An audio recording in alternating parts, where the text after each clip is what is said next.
Special theory of relativity. Inertial and non-inertial frames of reference.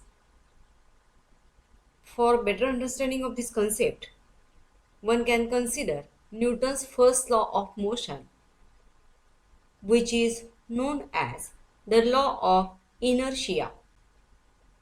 An object at rest and an object in motion stays in motion with the same speed and in the same direction unless acted upon by an unbalanced force is law of inertia.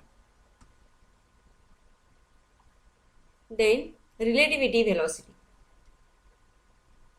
One can know that a person sitting on a bus watching a ball roll across the ground will have very different measurement of ball's velocity than a person standing outside the bus would measure the ball's velocity. The person inside the bus and the person outside the bus are measuring from different frames of reference. The laws of physics seem to momentarily break down for sitting on the bus. In reality, what has happened is that the frame of reference has been compromised. An inertial frame of reference is a frame of reference in which the law of inertia and other physics laws are always valid. Any frame moving at a constant velocity relative to another frame is also an inertial frame of reference. When the brakes are applied to the bus undergoes a negative acceleration. At this particular moment, it becomes a non-inertial frame of reference. A non-inertial frame of reference is a reference frame in which the law of inertia does not hold. Although the ball accelerates towards the front of the bus, but there is no net force causing the acceleration. But if you are sitting on the bus, you observe the ball accelerating forward. That would imply to you as you sit on the bus that there is a net force forward on the ball.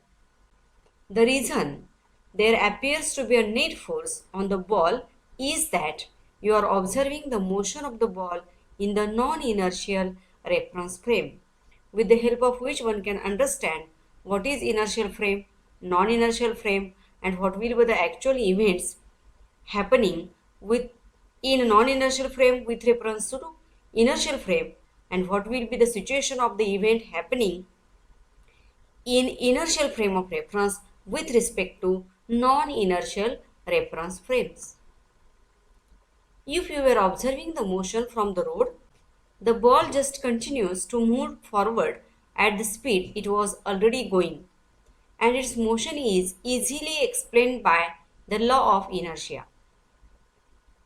To an observer in the inertial frame of reference, means on the ground, the bus experiences a net force causing it to decelerate, means the speed of the motion goes on decreasing.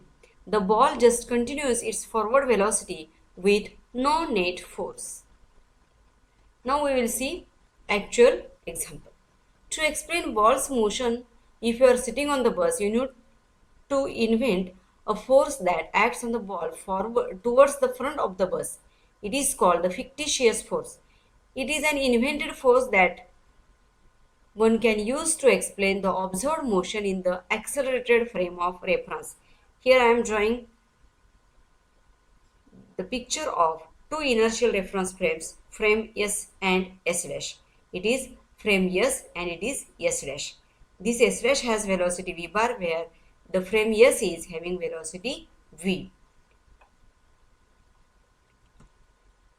Consider two coordinate systems S and S dash moving relative to each other in the x direction. Coordinate system S dash is moving to the right in the direction of the positive x-axis at constant velocity vs dash to s relative to s. Coordinate system S is moving to the left at constant velocity Vs upon S dash relative to S dash, so that Vs upon S dash is exactly equal to minus Vs dash S.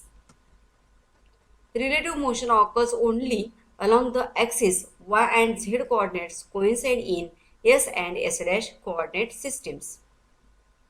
Initial conditions at time t equal to 0, x equal to x dash equal to also 0. Hence, the Galilean coordinate transformations are written as follows: x dash equal to x minus vt, this x equal to x dash plus vt, y equal to y dash, z equal to z dash, and t equal to t dash. These are the four equations known as Galilean coordinate transformations.